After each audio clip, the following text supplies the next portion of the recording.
right, we're back here. We're live in the studio with the Texas Wine Journal, two panelists from the Texas Wine Journal, and then we have two winemakers here in the studio. Just to review, if you're just tuning in, we have Russell Smith, who is a winemaker in a Spanish winery called Cellars Barcelona, and he's also makes wine at Barron's Creek. We have Rob Moshine, who is the Austin wine guy. And consults for various restaurants around town. And the Champagne, the CIVC, he's educator for them. We have Penny Adams, who is a winemaker at Wedding Oak Winery, and we have Jesse Brantley, who is beverage director and sommelier at Trattoria Lisina and Mandolas, which is pretty new, so congratulations for that. I always like visiting Jessie and going to some of the winemaker dinners that she puts on. I think if Italian winemakers come into Texas, they obviously come into the studio here to have another bottle down interview, as well as a winemaker dinner at Trattoria Lisina, so that's very cool.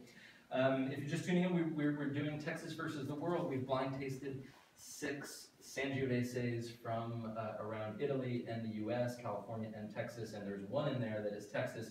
You can see which one it is by visiting koop.org/blog. I've posted it on the Co-op blog. And go to the website for all kinds of information. So we just hit wines 1 through 3. Now we're going to go on to wine number 4.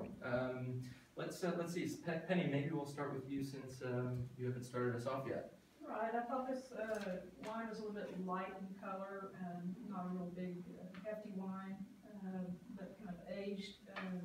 Had an earthiness to it, but it's still very simple. Maybe a little bit of red fruit in there, and maybe a dusting of cocoa.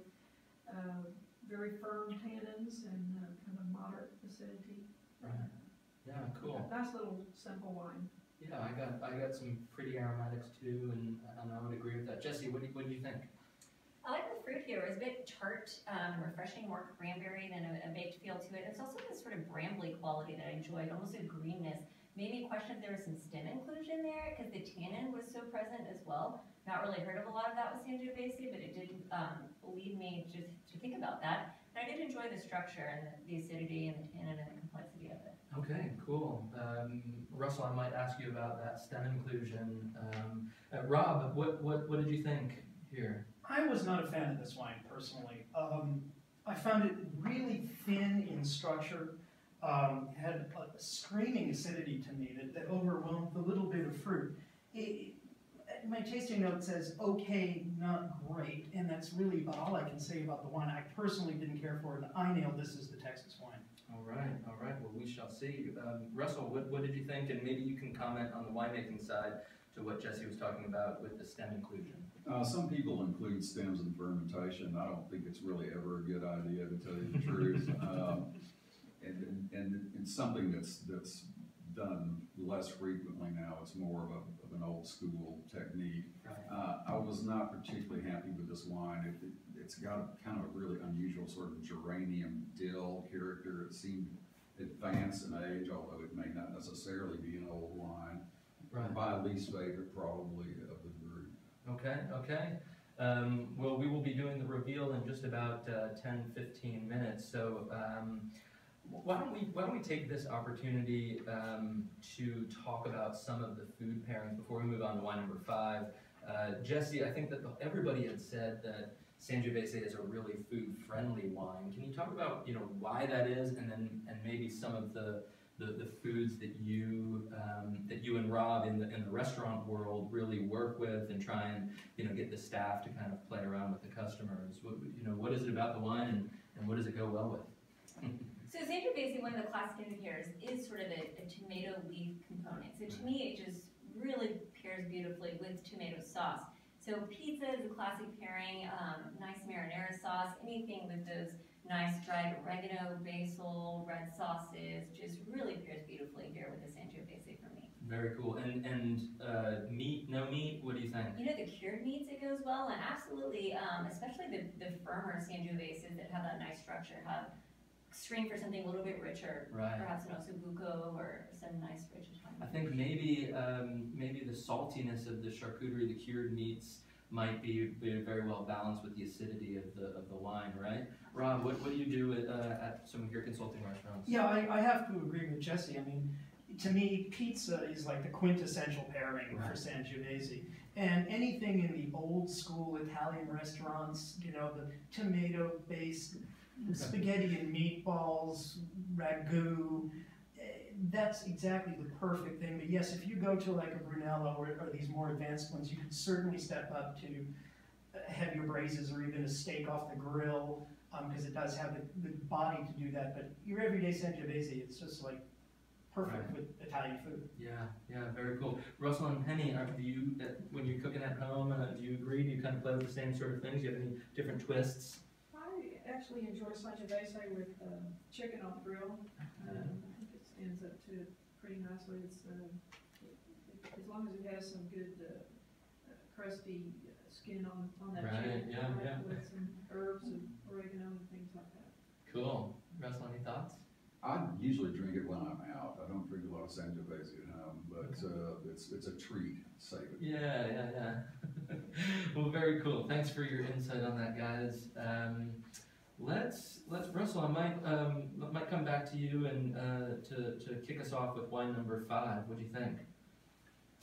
Actually, I like number 5 quite a bit. It had a kind of a spiciness that's a little bit unusual. I got some clove on the nose end and on the palate, a little dry cranberry, a little short in the finish, but overall good effort, very enjoyable. Yeah, and structure-wise, fair amount of structure? Yes, nice acidity and good firm tannins. Great. Rob, what do you think? Yeah, I have to agree with Russell. I rather like this wine as well. It was soft, but at the same time, it had a nice supple quality on the palate, good fruit, a hint of that earthiness, strong tannins that weren't overwhelming. It suggested Tuscany to me, in kind of a classic style of Sangiovese. I liked it. Yeah, very cool.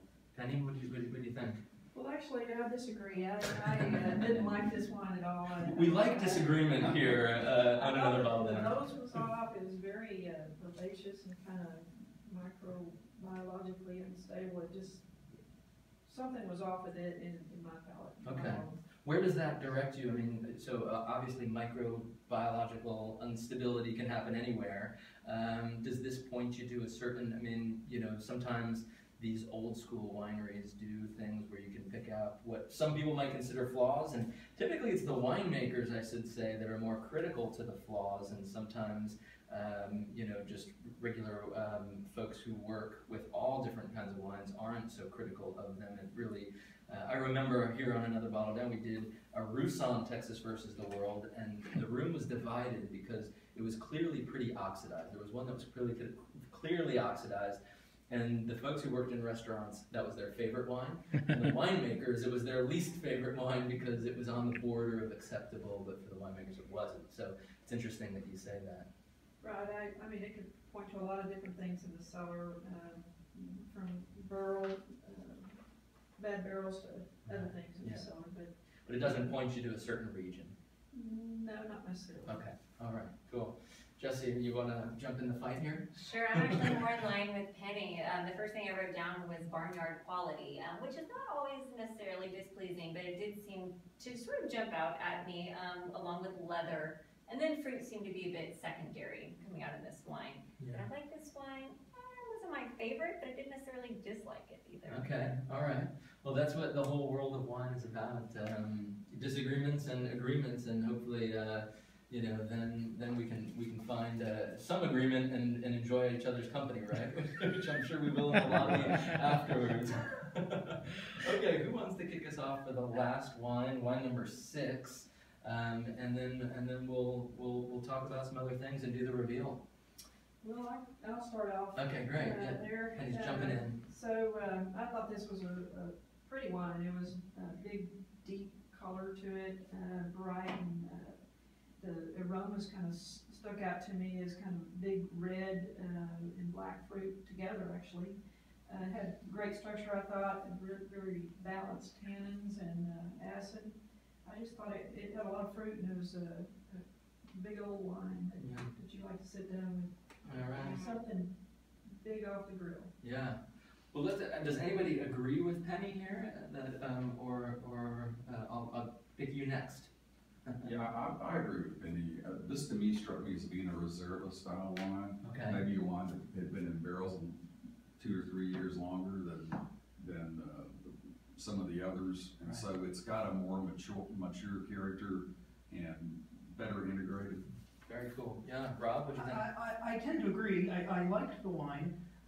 Soft nose. I also got those dark fruits and really solid tannins. I found it a bit hard edged for some reason.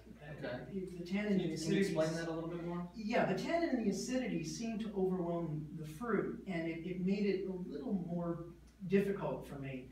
And it didn't strike me as an old world wine. It seemed to have that boldness that I associate with California. So I thought this one was another California wine. It wasn't a bad wine. It just came across a little hard to me. Yeah, okay, great.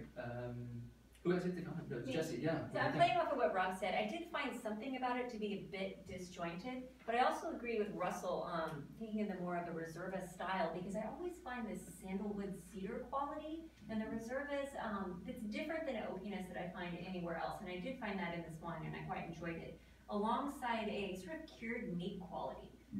I found it very Yeah. interesting. Okay, very cool.